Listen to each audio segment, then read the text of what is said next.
Hello বন্ধুরা, কেমন আছেন সবাই? আশা করি আপনারা সবাই ভালো আছেন।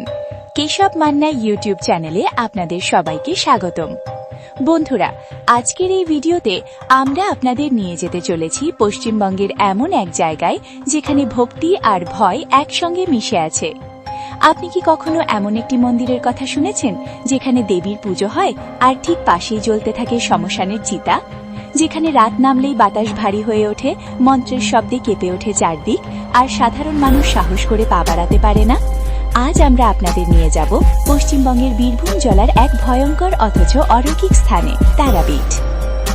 তারাপীঠ শুধু একটি মন্দির নয়, এটি তন্ত্র সাধনার এক জীবন্ত কেন্দ্র। এখানে পূজিত হন মা তারা, যিনি করুণাময়ী আবার ভয়ঙ্করী, যিনি মুক্তি দেন আবার সর্বনাশও করতে পারেন।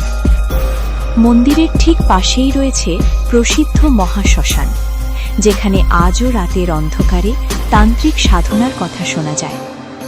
লোককথা বলে, অমাবস্যার রাতে শ্মশানে ঢুকলে দেখা যায় আগুনের আলোয় বসে আছে সাধকরা, কেউ ধ্যানরত, কেউ মন্ত্র জপে ব্যস্ত। অনেকে দাবি করেন রাতের গভীরে শ্মশান থেকে ভেসে আসে অদ্ভুত শব্দ, কারো হাসি, কারো কান্না, আর সাহসী কেউ কেউ বলেছেন তারা নাকি অদৃশ্য ছায়ামূর্তি দেখেছেন। তারাপীঠের সবচেয়ে রহস্যময় নাম বামাখ্যাপা।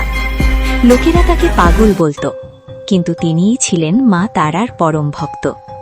কথিত আছে বামাখ্যাপা নাকি মায়ের সঙ্গে কথা বলতেন, মন্দিরে বসেই হাসতেন, কাঁদতেন। অনেকে বিশ্বাস করেন আজও গভীর রাতে মন্দির প্রাঙ্গণে তার উপস্থিতি অনুভূত হয়। অনেক ভক্ত দাবি করেন তারাপীঠে এসে তাদের জীবন সম্পূর্ণ বদলে গেছে। কেউ রোগমুক্ত হয়েছে, কেউ মানসিক শান্তি পেয়েছে, আবার কেউ অদ্ভুত স্বপ্ন দেখেছে যেখানে মা তারা স্বয়ং নির্দেশ দিচ্ছেন। কিন্তু প্রশ্ন একটাই, এসব কি কাকতালীয়, নাকি সত্যিই এখানে কাজ করে অদৃশ্য কোনো শক্তি? শোনা যায় মন্দির ও শ্মশানের এমন কিছু জায়গা আছে যেখানে সাধারণ মানুষকে ঢুকতে দেওয়া হয় না। কেন? কারণ সেখানে নাকি আজও তন্ত্র সাধনার চিহ্ন পাওয়া যায়। কিছু রহস্য মন্দির কর্তৃপক্ষ কখনো প্রকাশ করেন না। তারাপীঠ কি শুধুই একটি ধর্মীয় স্থান, নাকি এটি অন্য জগতের সঙ্গে যোগাযোগের এক দরজা? বিজ্ঞান আজও তারাপীঠের সব রহস্যের ব্যাখ্যা দিতে পারেনি। বিশ্বাস করবেন কিনা সে সিদ্ধান্ত আপনার। আপনি যদি কখনো তারাপীঠ যান, রাতের দিকে একা দাঁড়িয়ে শুনুন বাতাসের শব্দ, হয়তো আপনি নিজেই কোনো অজানা উপস্থিতি অনুভব করবেন। আপনাদের জানা যদি এমন কোনো মন্দির বা ধর্মীয় স্থান থাকে যার সঙ্গে জড়িয়ে আছে রহস্য, অলৌকিক ঘটনা বা অজানা ইতিহাস, তাহলে অবশ্যই কমেন্টে জানাতে ভুলবেন না।